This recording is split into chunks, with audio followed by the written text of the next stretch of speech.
Three completely ordinary high school kids once climbed down underground and found something there that changed their lives forever. They gained the power to move objects with a single thought and to rise up into the sky. At first, it was the best joke in the world, and it ended with one of them, in blind rage, almost wiping an entire city off the face of the earth. And this whole story, from the very first frame to the very last, was shot on a camera. Because the main character literally lived with a camera in his hands. He filmed his own life to hide from it behind the lens. And it's through his eyes that we'll watch a quiet, beaten-down boy turn into the most terrifying thing that can ever appear in this world. A god with no love and no breaks. But before we get to the fire and the destruction, look at the real him. Remember this face. Pale, frightened, in glasses, always slightly lowered. By the end, you'll look at this boy with completely different eyes, and you won't be able to decide who you pity more, his victims or him. Meet Andrew, a skinny, withdrawn senior from a poor neighborhood in Seattle. He has no friends, no confidence, nothing at all except an old secondhand camera he just bought with his very last money. And from this day on, he starts filming everything in sight. For Andrew, the camera is a shield, a wall between him and the world. Through the lens, he's not so afraid anymore. It's as if whatever happens, happens not to him, but somewhere out there, on a screen. "I film everything now," he tells his father flatly. And in those simple words, you can hear a boy desperately trying to wall himself off from reality with even a scrap of glass and plastic. And he has plenty to wall himself off from. At home, a true hell awaits Andrew, the kind you wouldn't wish on an enemy. His father is a former firefighter who was once a hero, then got injured, lost his job, started drinking, and broke. And now he takes all his anger at life out on the only one who can't fight back, his own son. This man once carried people out of fire and was a hero his son was proud of. Now nothing is left of that father but the reek of alcohol, cruel words, and a heavy hand. Drunk and embittered at the whole world, the father humiliates and beats Andrew almost every single day. He screams that his son is a worthless loser, rubbing his face in his own helplessness. And the boy silently endures it because he has nowhere to run and no one to protect him. And meanwhile, in the next room, his mother is slowly dying. A severe, incurable illness. Expensive medicine the family never has enough money for. Andrew loves her more than anything in the world, and every single day he watches her fade and can do absolutely nothing. She's the only person who pities him and loves him. Andrew often sits by her bed and just holds her hand. In these moments, the constant fear leaves his face, and you can see who he really is, a kind, gentle, broken boy. His mother strokes his head and asks him to take care of himself. And that quiet sense of doom only makes it more frightening to think what will happen when she's gone. At school, there's no refuge for Andrew either. He's the perfect target for bullying.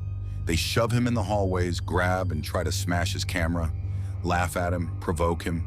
He doesn't know how to stand up for himself and just curls into a ball, waiting out the blow. Every day at school is a little war he lost before it even began. The only person who reaches out to him at all is his cousin Matt, a calmer, more confident and smarter guy, well-read, fond of dropping a clever quote and musing about the meaning of life. Matt sees that his cousin has shut down completely, and in his own clumsy but sincere way, he tries to pull him back out toward people. And so one day, Matt practically drags Andrew to a big party out of town.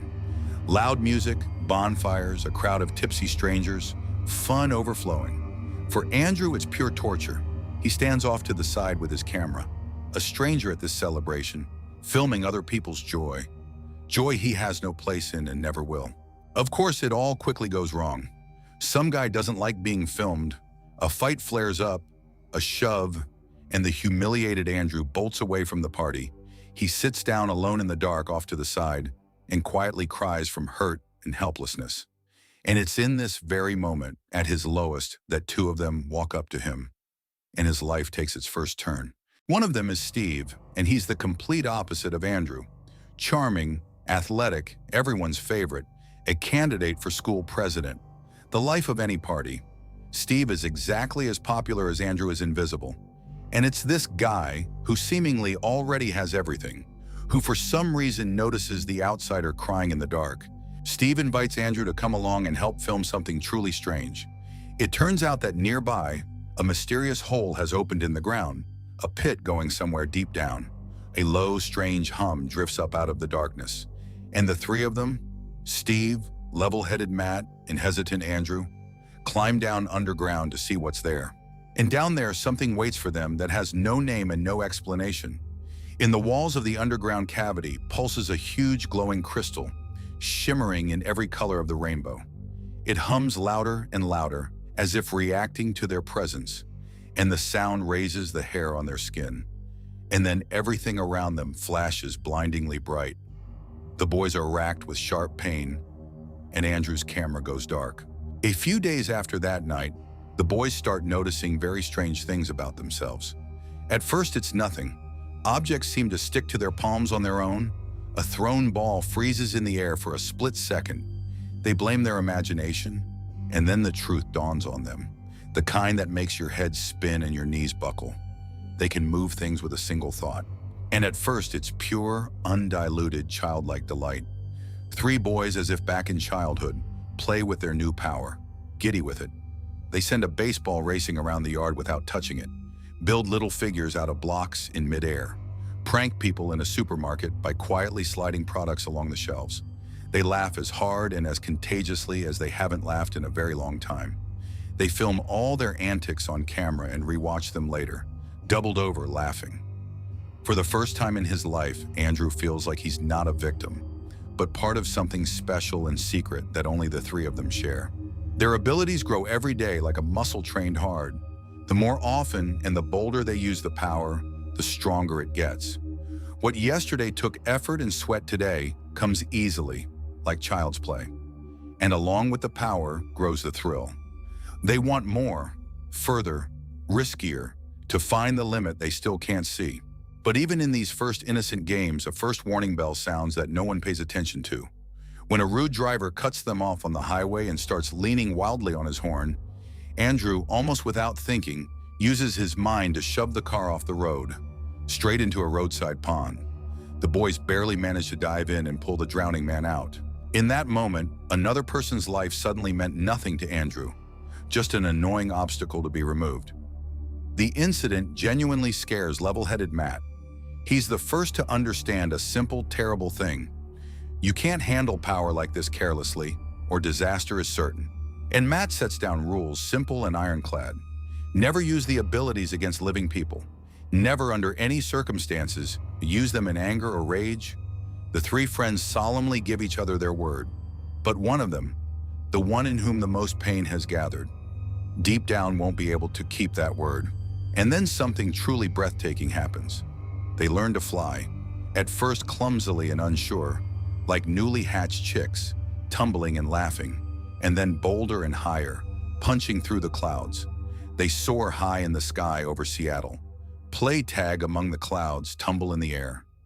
These, without a doubt, are the happiest minutes of Andrew's whole life. The wind beats against his face, clouds and tiny houses drift by below, and for the first time in his life, Andrew laughs out loud, with no fear and no pain. Up there, in the sky, there's no father, no school, no mockery, only pure freedom. Up there, high in the sky, far from the earth and its cruelty, the three of them become truly close friends for the first time. They lie on a cloud as if on a couch and dream out loud about how, after graduation, they'll drop everything and take off traveling the world. Andrew says that more than anything he wants to reach Tibet, the high mountains where there is silence and peace. For the first time, this boy has a future worth dreaming of. Lifted up by his new power and most of all by real friendship, withdrawn, Andrew slowly begins to thaw and bloom.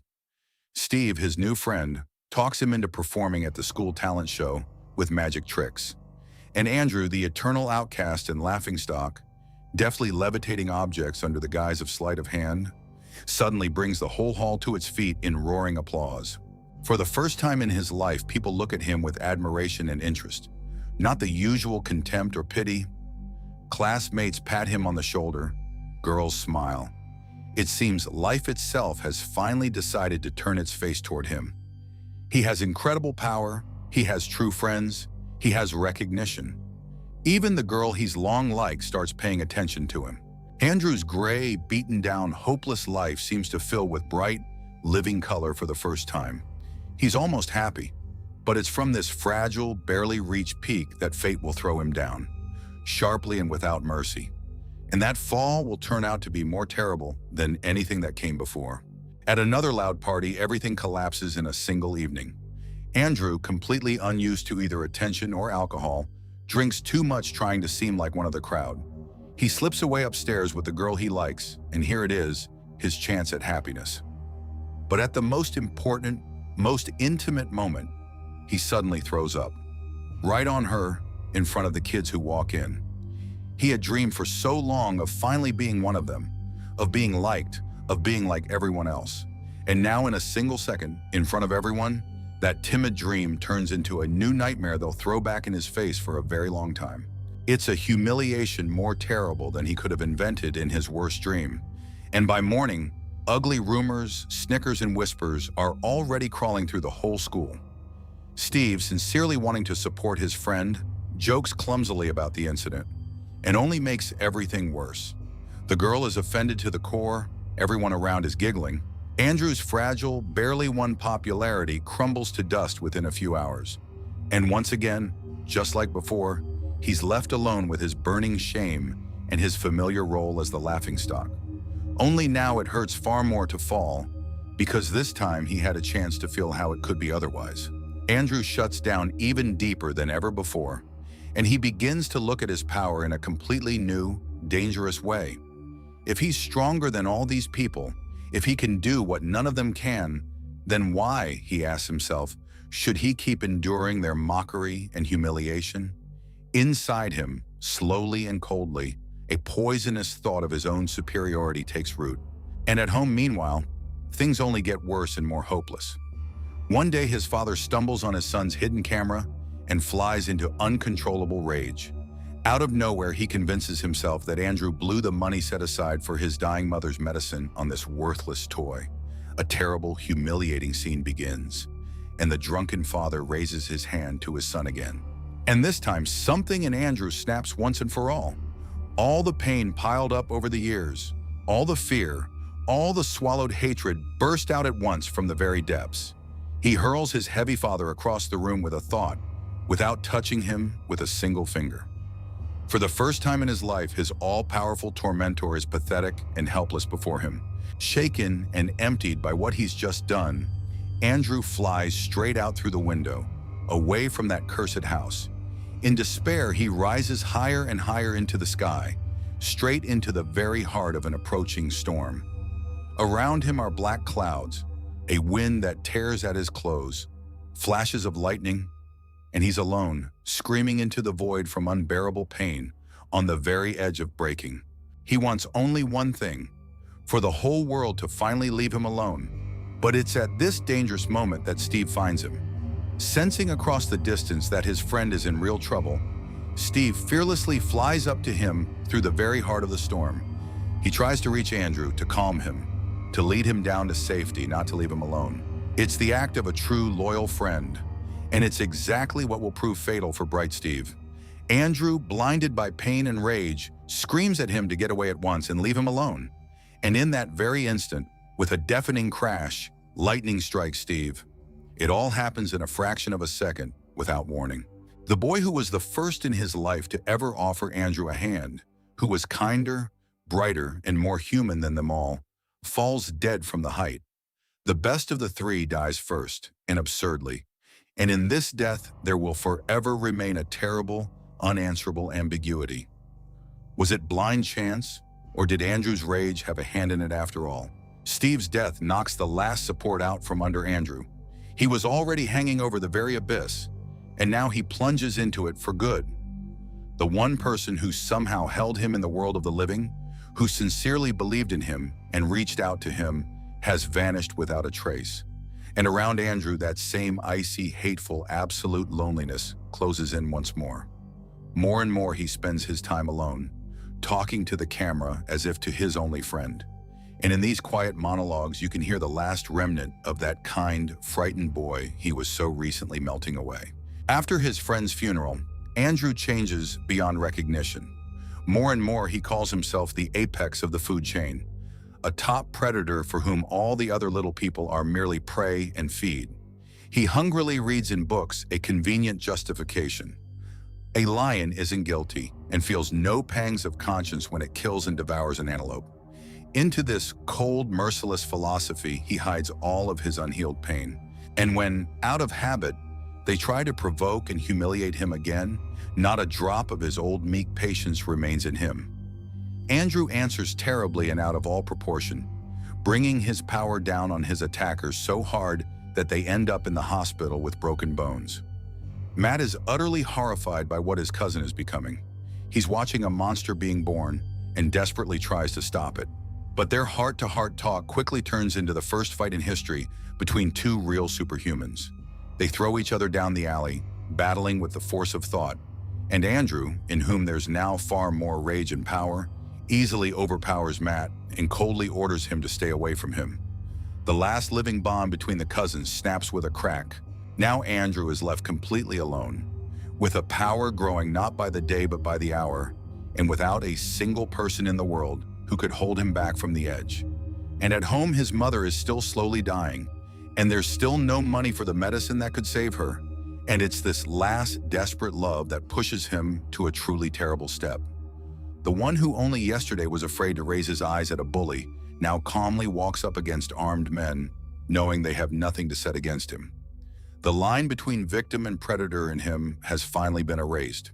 To get the money to save his mother at any cost, the desperate Andrew puts on his father's old firefighter gear that hides his face and goes out onto the streets as a robber. With his mind, he effortlessly cleans out a street gang of thugs and then attacks a gas station. He no longer hides in corners. Now he simply takes by force whatever he needs. But during the holdup at the gas station, a powerful explosion goes off. Andrew, with severe burns all over his body, ends up in the hospital, chained to a bed and under police guard. Maimed, wrapped in bandages, barely alive, he lies more helpless than ever. And then his father slowly walks into the room and brings the most terrible news of all. While he was tearing around the city searching for his runaway son, having abandoned his dying wife, Andrew's mother quietly died, completely alone. And the father, driven mad by his own grief and guilt, throws it right in his maimed son's face that her death is his fault, Andrew's, that if he hadn't run away from home and caused all of this, his mother would still be alive. It's the very last drop. The last thin thread still holding Andrew in human form snaps for good and forever. Everything alive leaves his eyes. The hospital room explodes from within with monstrous force. An invisible wave tears the whole floor to splinters, blows out the windows, scatters people. Andrew slowly rises into the air among the rubble, and now there's nothing left in him. No shy boy with a camera, no broken outcast. Only the cold, all-consuming rage of a god who has nothing left to lose and absolutely no one left to pity. He finds his father, grabs him with a thought and lifts him high above the city's rooftops, ready at any second to release his invisible grip and drop him down. A terrible payback for all the years of pain and humiliation. And it's at this critical, final moment that Matt appears, the only one of them all still left.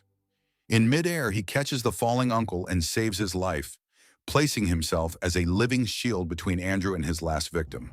And then, over an unsuspecting Seattle, something unfolds that this world has never seen before. Two superhumans clash high in the sky in a deadly, merciless battle. Andrew loses control of himself completely and irreversibly. With his mind, he hurls cars at his cousin, brings down the walls of buildings, rips out poles, sweeps everything from his path. Below, hundreds of people scatter in wild panic. What began as three friends' innocent game in the clouds is turning, before our eyes, into a real catastrophe in the middle of a big city. Below, people film it all on their phones, not believing their eyes. Matt desperately tries to reach his cousin even now. In the very thick of this fight, he begs him to stop, shouts through the roar, reminds him of who they were to each other, how they laughed together in the clouds. But the Andrew he knew and loved simply no longer exists. Before him is only a mortally wounded beast, maddened by unbearable grief, who will not stop until he has destroyed the whole world to its foundations. Their furious battle races through the entire city, leaving ruins behind it, straight to the heart of Seattle, to its famous tall tower. Whole structures collapse. Broken glass rains down. Innocent people die under the rubble. And Matt realizes with chilling horror one terrible, unavoidable thing. His cousin can no longer be saved, and if he isn't stopped right here and now, he will never stop, until he's killed everyone. And then Matt does the thing that will tear his heart apart for the rest of his life. To end this slaughter, to save hundreds of strangers' lives below, he gathers all his will and drives the sharp spire of a nearby statue into his cousin with the force of thought. Andrew freezes for an instant with surprise on his face and goes still forever. A brother kills his brother with his own hands to stop the end of the world. Over the ruined, smoking city hangs a terrible, deafening silence. It's all over. Two of those three boys who once laughed carelessly together in the clouds are now dead. Bright, kind Steve, and broken, maimed Andrew. And Matt, the only survivor of them all, is left alone with the unbearable weight of everything they all had to live through, and everything he had to do with his own hands. In the very end, Matt fulfills his cousin's last, never-realized dream. Alone, he flies to the other side of the earth, to that distant Tibet, to the high, snowy mountains Andrew once dreamed of, to the place where it's finally truly quiet and peaceful, where the tormented boy so desperately wanted to be one day, to find even a moment of peace in his soul. There, among the silent mountains at the walls of an ancient monastery, Matt carefully leaves Andrew's camera, the very one that filmed this whole story from beginning to the very end, and he records his final message onto it. He says that Andrew wasn't evil by nature at all, that he wasn't born a monster. He was made into one, and he swears no matter what it takes to find the answer, where this power came from and why it fell to the three of them. So why does this simple-seeming story hit so hard and so deep? Because it isn't just another fairy tale about superheroes and capes. It's a real, merciless tragedy about a broken, unloved boy who was suddenly handed the power of a true god, but given not a single drop of love or support to hold that power with. The most terrible and uncomfortable thing about this story is the thought that the monster in Andrew wasn't molded by some villains, but by us ourselves, by our indifference, our cruelty, our bullying, our habit of not noticing someone else's pain. The power didn't make him a villain. It only amplified to the very limit everything that years of his father's beatings, poverty, his mother's illness, and hopeless loneliness had piled up inside him. Give that same power to any bullied, unwanted child, and there's no telling who you'll get in return. And the smallest thing could have saved Andrew. Not superpowers, not money, not a miracle. Just one single person who showed up in time, reached out a hand, and didn't let him fall into that abyss. But no such person was there.